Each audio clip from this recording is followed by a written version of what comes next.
everybody, and welcome back to Goingsnake. This is Jaja Links, and I'm really excited about how this episode came together. It took a while. It took a really long time, but I think it was worth it. I guess you'll see as we progress through this episode, but the sort of half-finished area here on 4th Avenue and really kind of the surrounding downtown area has all kind of progressed, and it's more or less done now, and I'm stoked about how it came out.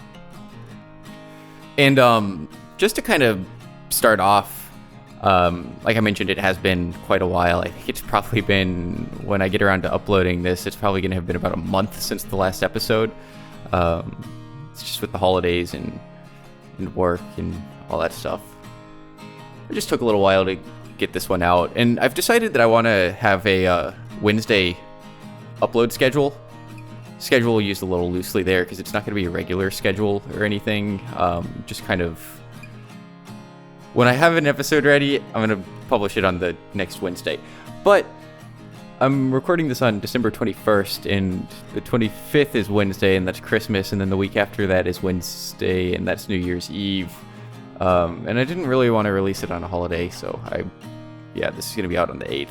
Not that anyone really cares, but I don't know. That's where my brain is at right now in terms of release schedule. So this episode's coming out on the 8th, even though I'm recording this like 3 weeks before the 8th. Okay, so what I'm doing on screen right now, and like I had said last episode, this episode is going to be all about sort of just finishing out this area around 4th Avenue, Main Street, and the beginnings of downtown. So filling the empty spaces in and detailing what's already there are kind of the main focuses. And what I'm doing just to start off is filling this gap between sort of the residential downtowny, or not downtowny area, but sort of the just residential area right outside of downtown. Because there was a big space between that and what becomes 4th Avenue. So I needed to fill that in, and I did that with kind of a mix of residential and commercial stuff. One example of the residential and one part of this build that I'm really stoked about is this little row of, I guess they're townhouses right here.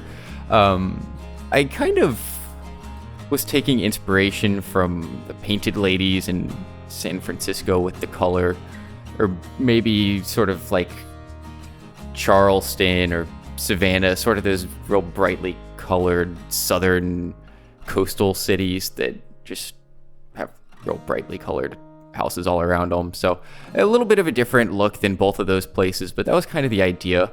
And then as far as the color goes on them, I just thought it would be fun to make them real bright. And if you'll see, I was kind of Roy G. Biving it.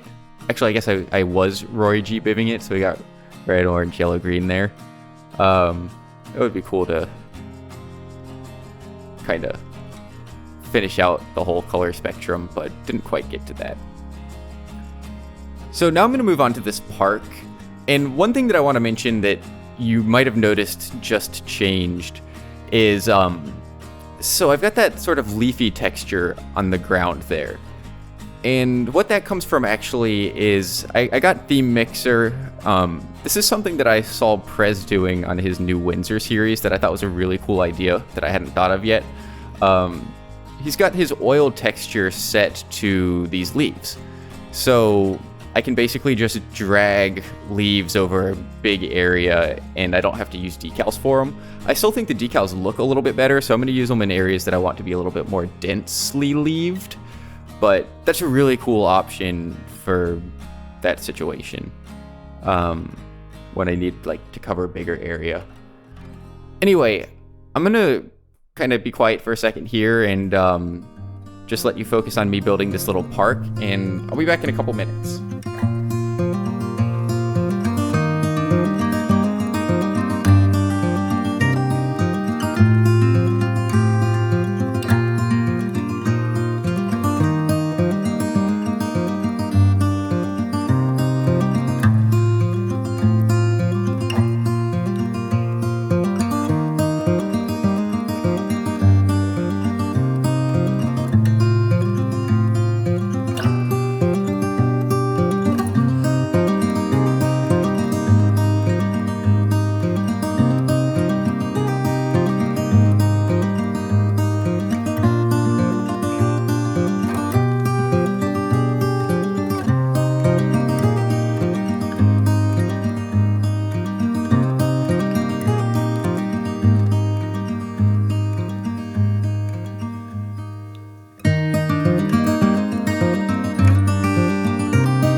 I'm back.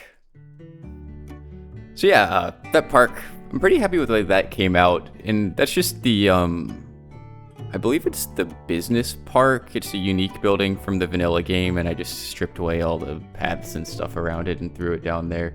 That came out nice. And another thing that's new to the series as of this episode that I got from the workshop are these hedges. I used them a little bit in that last park there, and I'm using them again here, finishing up the convention center. We're finishing up the convention center, by the way. I'll go into that a little bit more, but I'm pretty happy with the way it came out. But yeah, so these are Byronics. I've been meaning to download some better hedges because all I had was the vanilla ones for most of this, for the whole series so far, and they kind of suck. They're just not a nice texture. They're really kind of blobby, and I don't know. They just don't have any detail to them. So yeah, I've got hedges now. So I'm happy about that. And just to kind of complete that thought, before the music came in a second ago about the theme, that's been kind of an ever-evolving process for me. I've been tweaking the visuals on this map, the LUT, the theme, all that stuff, a lot. And I'm still not quite 100% happy with it, but I definitely think I'm getting there. Early on, it was way too bright and just looked goofy and is pretty bad in hindsight. And one thing I'm struggling with now is the ruining texture.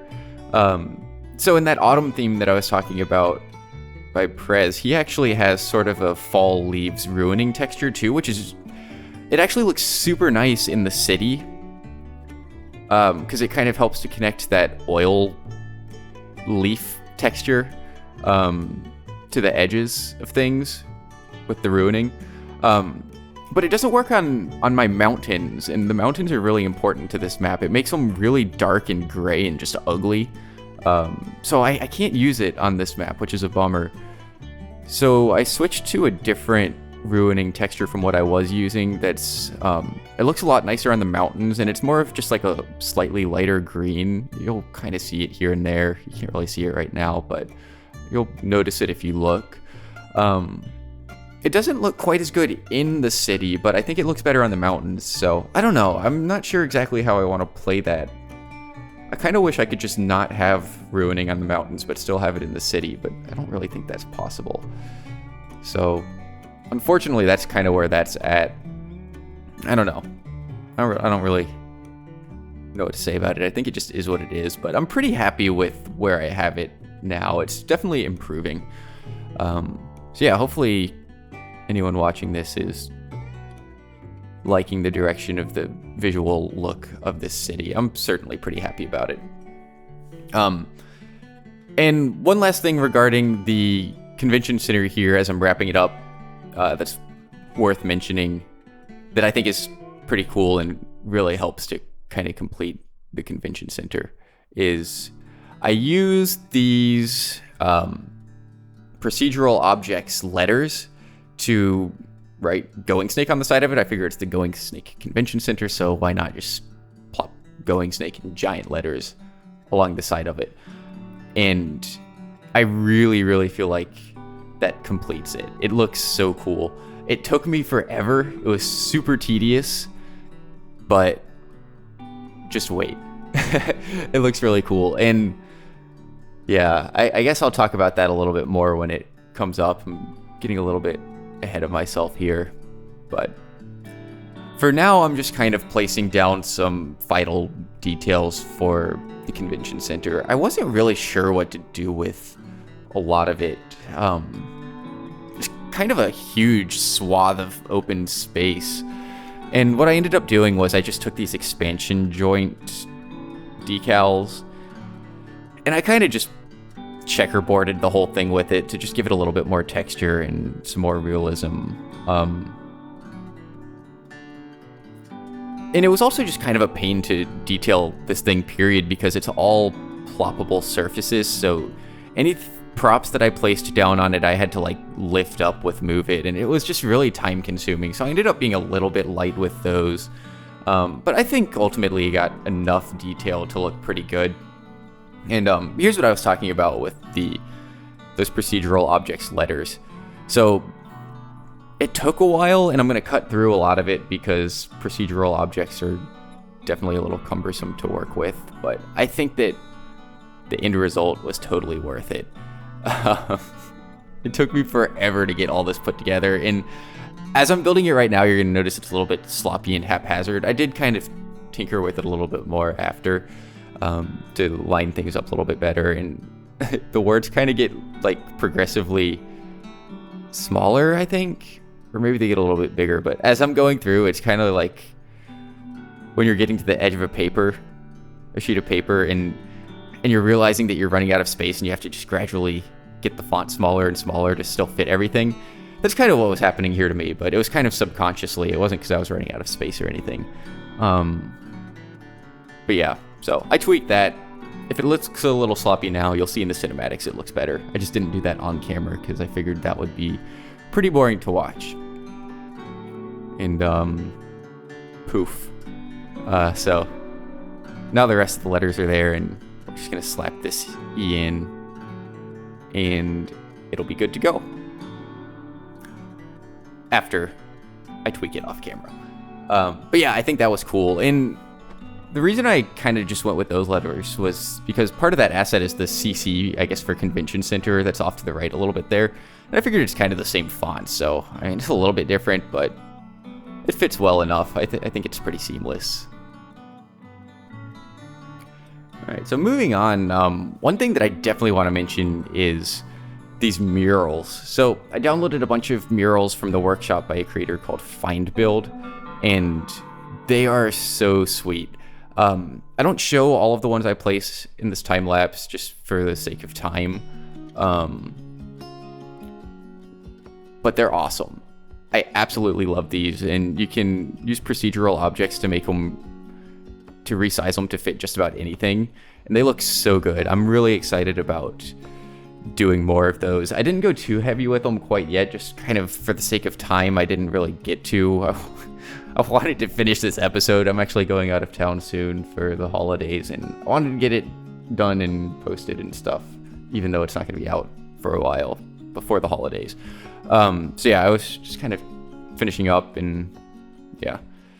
So we're going into the final detailing now, and one thing that I wanted to just kind of mention is some of the stuff from last episode that I built, I kind of rework.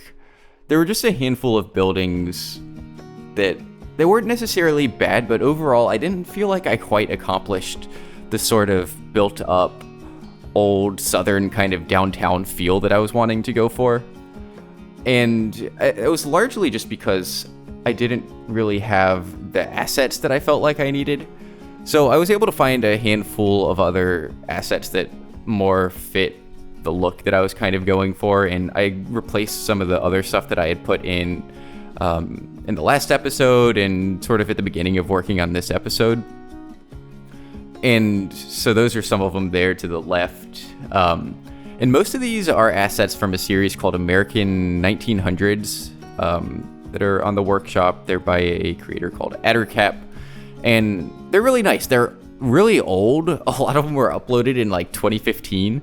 So the level of detail on them isn't the absolute best, but it's good enough.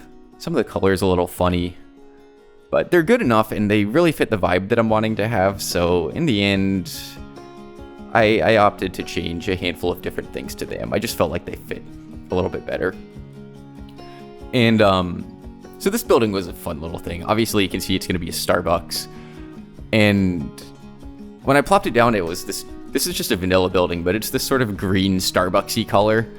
And even that yellow canopy kind of reminds me of Starbucks. I don't know why. I don't know if that's actually Starbucksy at all, but I don't know. The building itself just reminded me of Starbucks, so I threw some Starbucks signage on there. Felt like that made sense. And now I'm just kind of continuing to detail some of the larger green spaces that were left over.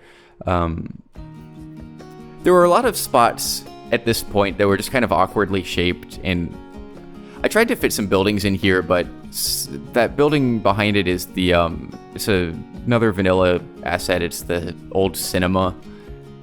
It's a gorgeous asset, and I absolutely love it. And it fits really well there from the other side, but from the back side, it created kind of an awkward angle because it's like 7 blocks deep, and there wasn't really enough to put any buildings there. And I didn't want to clip buildings into it because I felt like we've got this big historic cinema here, and I didn't feel like I wanted it to be sort of tainted by some other buildings just jammed into it. I felt like that would be something that city planners would want to just kind of leave alone and let be a historic site.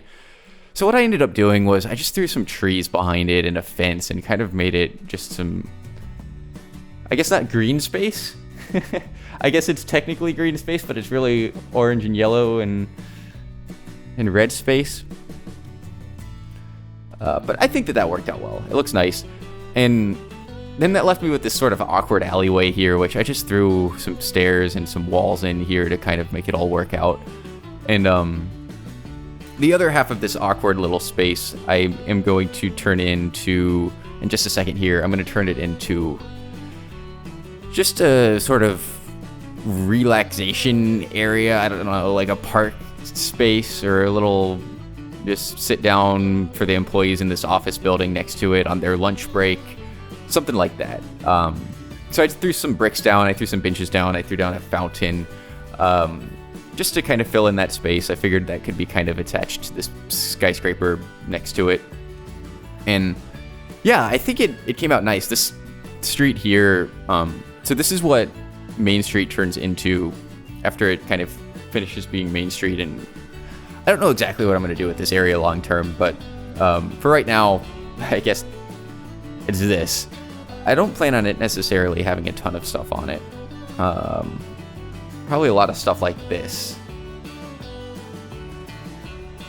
But yeah, I threw down some mulch piles and some trees, and all in all, it came out nice. And here I'm starting to put down these trees, and really this is going to be kind of the main focus. That and decals and things like that to just kind of finish up the detailing. So yeah, I just do a lot of greenery detailing here to close out. I hadn't really done much of that yet on this street, and that's definitely something I want to incorporate through the city, is having a lot of trees. That's definitely important. So putting down some trees, getting all that color in there. Since it's fall, the color is really important. And it was it's tough because I don't really want the trees to be obstructing the walking area for the pedestrians. But I also felt like the walking area was kind of where I needed to build them, so it was a little bit tough to get these sorted out exactly where I wanted them. And maybe I could have spent a little bit more time on getting all this stuff figured out, but it came together pretty nicely. All in all, I'm fairly happy with the way that the foliage on this street came out. And I mean, I guess it's not necessarily even a must-have. The inspiration behind this street, like I kind of mentioned in the last episode, is Broadway here in Nashville. And there's not really a ton of trees on Broadway. It's mostly just honky-tonks. But this is a little bit more of a nature-focused city than Nashville is, since it's in the mountains, so I wanted to throw some trees in there. Anyway, yeah, we're getting towards the end of placing those trees down, and then the last thing that I really did, like I mentioned, was decals. So there's two things really that are worth noting about the decals that I did to close out this episode. The first is, so this is on 4th Avenue, the main street that we've been working on this episode. I just wanted to kind of spruce it up and create like some really classy, high detailed, nice looking intersections. They took a really long time. They're decal heavy. You see, I just kind of skipped the actual building of them there, but that's what the final product looks like. I think they came out nice. The decals do some weird clipping into each other when you zoom in too close or too far, or just the wrong angles. So that's kind of a bummer, but when you're looking at them from the right angles, I think they came out really nice. And yeah, we're starting to wrap up the episode now. The last thing that I really did was I've been kind of neglecting these fall leaves for the last couple of episodes, and a big part of that was just because I wasn't sure exactly how this area was going to kind of progress and what it was going to ultimately look like. But I think it's more or less done at this point. So I went ahead and I threw in a bunch of leaves, and I think these areas are pretty much done now. And after I threw in the leaf decals, I did that leaf oil texture like I was talking about earlier. So you'll see that in just a second. As soon as I'm done putting down leaves. Bam. There it is. Yeah, so, I don't know. It's interesting. The ruining texture doesn't blend quite the way I want to, but it's cool. And I'm going to keep tweaking it. So hopefully we can get that looking awesome soon. But yeah, that's pretty much it for this episode. So I've got a fun little before and after shot coming up here in just a second. I've got the before pre-episode 1 of this two-parter, and then I've got the middle, which was the end of episode 1 of this two-parter, and then the second little piece of it here, bam, is the completed product. So I'm happy with it. I hope you guys enjoyed. Sorry it's been a little while. Hopefully the next episode will be out a bit quicker, but I have no idea. So yeah, I'll see you then.